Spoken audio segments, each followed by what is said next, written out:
गढूळ पाण्याला ढवळत बसण्यापेक्षा त्याला शांत राहू द्या, गाळ आपोआप खाली बसतो. तसंच जीवनात कितीही ताणतणाव असले तरी डोकं शांत ठेवा, मार्ग नक्कीच निघतो. मग एक एक पाऊल टाकत चला, रस्ता आपोआप मोकळा होत जातो.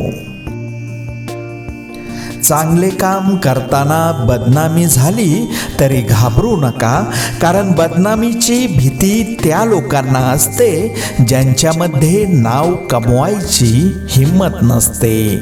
लोकांचं काय, लोक तर कशात पण चुका काढतात. आयुष्यात आपल्या वाईट गोष्टींना नाकारून चांगल्या गोष्टी अंगीकृत करून चांगल्या कामासाठी सीमा उल्लंघन करा.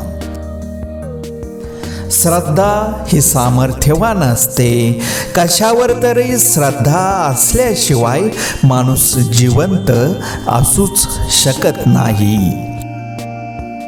एकदा आपण पुढे जाण्याचा निर्णय घेतल्यानंतर मागे वळून पाहू नका. मागील भागातील आरशामध्ये आपले भाग्य कधीही मिळणार नाही.